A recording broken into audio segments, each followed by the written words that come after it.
The first part of my plan was targeting the weak links in the tradies' area of control, remove them from office, and then put my own people in place. This would be no small task, but when an organization puts profits above all else, they should not be surprised when the allure of coin steals their best and brightest. I had enough gold in my reserves to begin seriously making dents in their leadership structure. Not quite enough to outright buy all the people on my list, but enough to get a foothold in a few of the big cities. Over time, the more that fell to my influence, or were at least persuaded to step down and put one of my own people in leadership, the easier I'd be able to move into the second phase. My second objective was to persuade the champions of these surrounding cities to tear up their contracts with the tradesmen.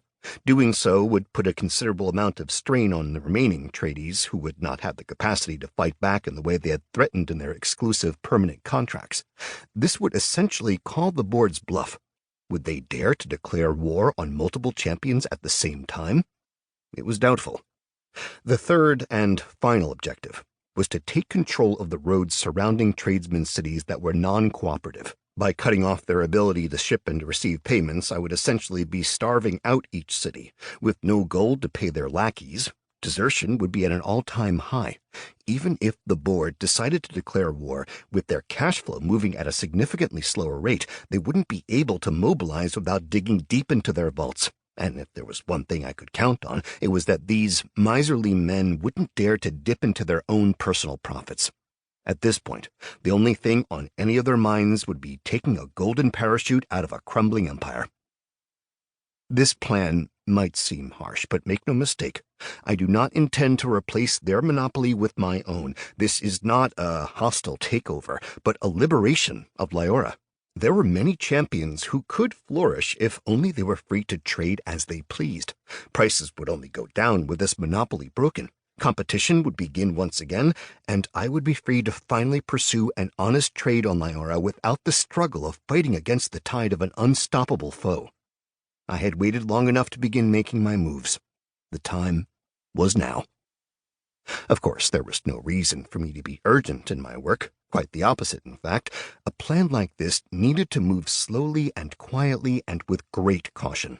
Financially, I was doing quite well, for trade with Liskoa was going beautifully, and soon I'd be opening up a new trade route with central Liskoa, provided I was able to earn the trust of the great dragon who lived there. There was no pressure for me to rush headlong into this plan, slow and steady. That was going to win this race for me. I wanted to be as invisible as possible, for as long as I could be. One by one, the cities would fall. And then, when the board finally realized what I was up to, it would be too late. They would be surrounded by my own allies. At least, this was the plan. I wasn't naive enough to think everything would work out just as intended. Somewhere down the line, things would take a strange turn, and I'd have to roll with whatever came my way. But I wasn't worried. I had a war chest to back up my actions. A great thunder interrupted my train of thought, pulling me right back to the shores of Brightwinds, where I had been preparing to leave alone for the fall. The thunder continued to boom in short, rapid succession. This wasn't thunder, I realized, for it was coming from the ocean itself. What could possibly be going on? I rushed to the edge of the docks to see that one of our merchant vessels, the Prophet, was ablaze, smoke billowing out of its sides as it rushed across the water, desperate to get home to our dock. Alongside the large trade ship was a smaller, sleeker ship, but one entirely unfamiliar to me. It wasn't our scout vessel, and this ship was armed. 4 long black cannons were on both sides of the ship, and right now, those cannons were giving the Prophet hell, firing over and over. Despite the fact that we could see the 2 ships, there was nothing we could do. We had no armaments of our own. Guards called for high alert. Archers rushed to the edge of the docks in the hopes of being able to provide covering fire, but I braced for the worst. Cannons would devastate us at this range.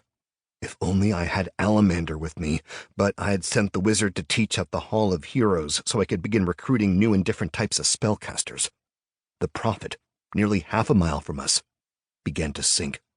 Men dove overboard and desperately swam to the shores as the small vessel circled around, firing more shots just to prove that they could. Atop this sloop was a black flag, flapping defiantly in the wind. Pirates. Pirates had finally...